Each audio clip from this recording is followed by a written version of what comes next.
What's up, and welcome to another edition of Locked On NBA, the biggest stories with the local experts. I'm your host, Jackson Gatlin, also host of Locked On Rockets right here on the Locked On Podcast Network. Today, we'll be joined by Cyrus Saatsaz from Locked On Warriors to discuss the defending champion Golden State Warriors starting the season, an NBA record 0-7 on the road, and a defense that has slipped from number 2 in the league last season to just 27th overall. What happened late in this most recent game against the Sacramento Kings to lead to their 7th loss on the road? Why has the Warriors defense slipped so much? Are Klay, Thompson, and Draymond Green starting to show signs of their age? We're going to break that all down for you after a quick message from our friends over at BetOnline. BetOnline.net is your number one source for all of your sports betting info, stats, news, and analysis this season. Get the latest odds and trends for every single professional and amateur league out there. From football to basketball, soccer, even esports, they've got you covered for everything over at BetOnline.net. Right now, you can take a look at who the odds-on favorites are to win the NBA title this season. You got the Boston Celtics at plus 550 leading the way, but the Milwaukee Bucks right there at plus 550 as well. Golden State Warriors in third place at plus 700. And then rounding out the top 5, you have the LA Clippers at plus 800 and the Phoenix Suns at plus 1,000. So for all of those odds and more, be sure to visit betonline.net to learn more about the trends and action available to you. BetOnline, it's where the game starts. Joining us now is Cyrus Saatsaz, host of Locked On Warriors. You can follow on Twitter at Dog Surf Roadshow. Now, Cyrus, look, this has been some really rough sledding for the Warriors to start this basketball season. Now, a shocking 0-7 on the road, which I think it happened at like 0-5 or 0-6, but no defending champions had ever started the season like with an 0-5, 0-6 record, whatever it is. So that number just keeps growing after winning the title the season prior.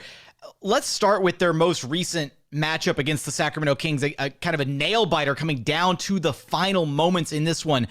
Warriors making a bit of a surge late. They get back into the game. They take the lead. Kings respond. They close out the game strong.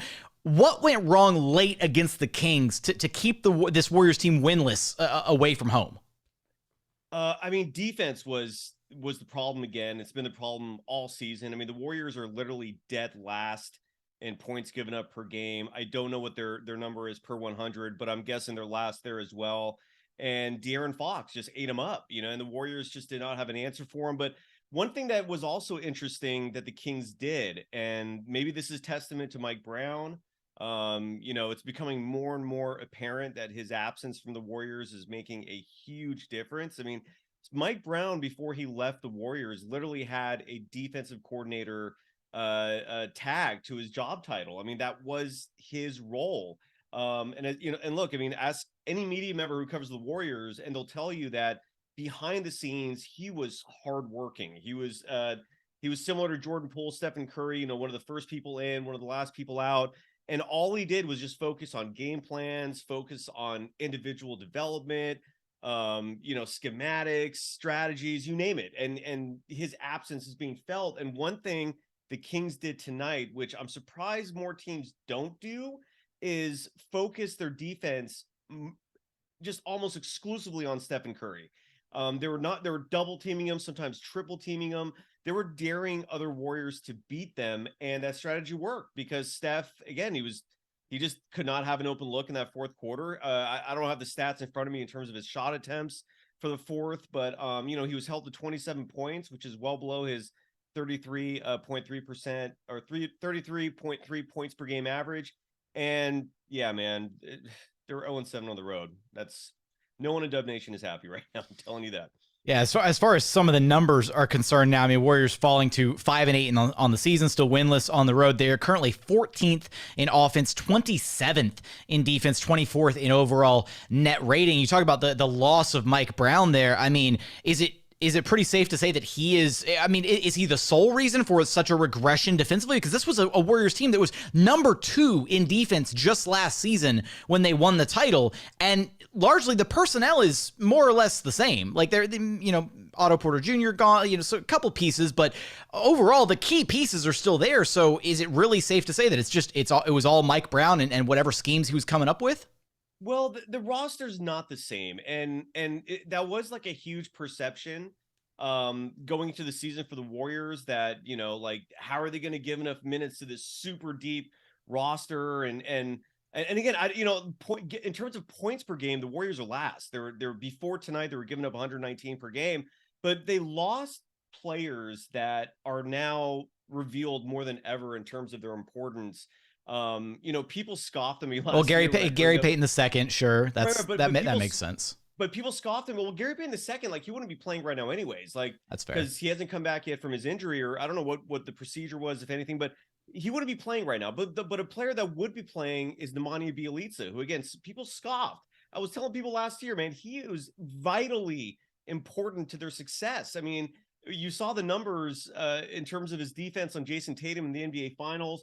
But Otto Porter Jr. is a player that they're really missing right now. And again, I don't think he's played for the Raptors yet this year, but he was giving them about as important of a 20 to 25 minutes per game as you can get from a bench player. So they're missing him tremendously. Gary Payton II goes without saying, but again, he wouldn't be playing right now. And look, it's so losing those guys was huge. And I think a huge problem with the Warriors right now is that with their bench, they replaced Bjelica, they replaced Gary Payton II, they replaced Otto Porter Jr. With JaMychal Green, who has DNP'd for the last 3 or 4 games now. Steve Kerr, after that 0-5 road trip, has decided to just lose all trust in him. I don't know if that's justified. JaMychal was kind of underperforming, but again, I don't know if DNPing him is the answer. That's weird. I mean, Kerr's decision making this season has been really nonsensical to me. Between JaMychal Green, Dante DiVincenzo was injured, and he missed 6 straight games. So when DiVincenzo has played, the Warriors are 3-2 on the year, but he's still not the same as Otto Porter Jr. or Gary Payton II. And then most disappointing, and this has been really the issue that's plaguing them, is that the Warriors have 3 lottery picks on that bench that are not playing at all. Kuminga got some minutes tonight, but he was DNP'd for 4 or 5 games of the season. Moses Moody, a player that, even skeptics of the Warriors youth were generally praising Moses Moody. He got another DNP tonight. That's 2 games in a row where he just did not see any minutes. James Wiseman, former number 2 pick, a player that I think a lot of people thought was going to be vitally important to the Warriors this season, another DNP. And the last time he played, I think he only played like 9 minutes against the Pelicans. So that's the part that I'm perplexed with. And Anthony Lamb, who's been basically a G League lifer, is getting minutes for the Warriors, which is another kind of confusing little wrinkle. Weird. And Ty Jerome is another player. And both Anthony Lamb and Ty Jerome got 2-way deals. And you're right. And Anthony Lamb played 14 minutes tonight. He got over 20 minutes the last game. The whole thing is bizarre. And I don't know if it's Kerr trying to send a message to his young players that they're not performing at a level he wants in practice. But I don't know how the Warriors are going to repeat as world champions if those 3 youngsters are not getting reps, getting experience, developing their game to contribute important minutes in the postseason. I don't know what Kerr's strategy is here. And, I at some point I'm going to find him and ask him myself because no one else seems to be asking him this. But that is a massive concern, these DNPs for the young players. So right now, I mean, do you kind of chalk up most of the frustrations then for most of the bad start to Steve Kerr then past? Because I mean, you look at some of the numbers, right? I mean, like Steph's numbers, he's playing out of this world, but the numbers aren't translating to wins. So do you look elsewhere? Do you look at the coaching staff and say it's on Kerr this time? Or well, it's partly because again, I don't see he hasn't given any clear answers on why these young players aren't playing. Like Kuminga, for example, last year averaged 16.9 minutes per game. This season, he's averaging, if my stats are correct, he's averaging 12.9. I don't know what happened. And that's just from recent games where he's catching up. I don't know what happened between the championship and training camp that made Kerr decide I don't like him as much now. We talked about this. We talked about this going into the season on this very show. Maybe maybe not the last time that you were, but at one point we talked about expectations for the season for the Warriors, and your expectation was that all these young guys, Moody, Kuminga, Wiseman, would all have to take a step forward and fill the shoes, so to speak. And if they're not being given consistent minutes, then how are they expected to be able to do that? Exactly. That's my argument to the T. And look, the Warriors made this decision. I mean, I'm not a front office executive. Bob Myers is the one who made this decision.